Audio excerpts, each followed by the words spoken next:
Middle east में करीब एक साल से जारी संघर्ष में गाजा पट्टी पर इजरायली हमले जारी हैं।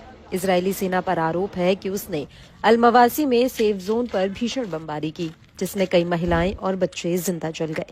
गाजा के स्वास्थ्य मंत्रालय का कहना है कि पिछले 24 घंटे में गाजा पर हुए इजरायली हमलों में 48 फिलिस्तीनी मारे गए और 201 घायल हुए।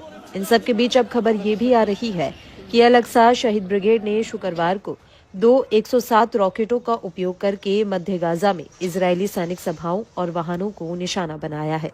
गाजा पट्टी में फिलिस्तीनी प्रतिरोध ने विभिन्न युद्ध मोर्चों पर इजरायली कब्जे वाली सेनाओं को निशाना बनाना जारी रखा है, जिससे ऑपरेशन अल अक्सा फ्लड के हिस्से के रूप में कब्जे पर निश्चित नुकसान हो रहा है।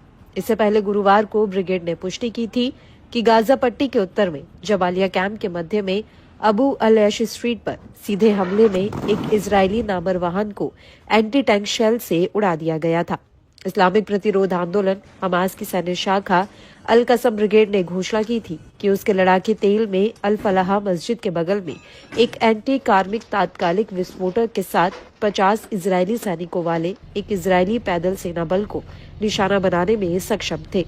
वहीं इजरायली सेना का दावा है कि अल मवासी इलाके में उसके हमले में कई फिलिस्तीनी लड़ाके मारे गए, जिनमें हमास का सीनियर लीडर ओसामा गनीम भी शामिल है। आईडीएफ के अनुसार ओसामा गनीम पर गाजा के लोगों पर दबाव बनाने और हमास के खिलाफ खतरों का पता लगाने का जिम्मा था। इजरायली सेना का कहना है कि गनीम ने हमास के क्रूर तरीकों को लागू करने में महत्वपूर्ण भूमिका निभाई, जिसमें मानवाधिकारों का उल्लंघन करते हुए कठोर नागरिक पूछताछ करना, हमास का विरोध करने वाले संदिग्ध निवासियों को दबाना और LGBTQ समुदाय के नागरिकों को सताना शामिल है।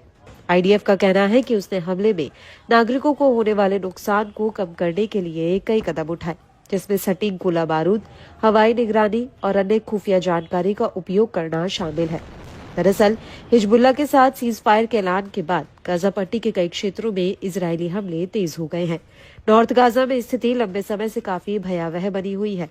आरोप है कि इजरायली सेना गाजा पट्टी के उत्तर में जमीन पर हर किसी और हर चीज को निशाना बना रही है।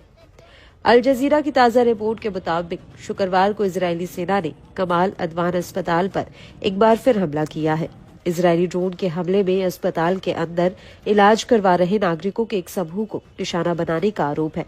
वहीं बेत लाहिया शहर में भी एक आवासीय इमारत को निशाना बनाया गया है। सूत्रों के अनुसार इस हमले में कम से कम 15 फिलिस्तीनी मारे गए हैं। गाजा स्वास्थ्य मंत्रालय के अनुसार 7 अक्टूबर 2023 को हमास के हमले के बाद शुरू हुए गाजा युद्ध में अब तक कम से कम 44,580 फिलिस्तीनी मारे गए हैं और 1,05,739 घायल हुए हैं।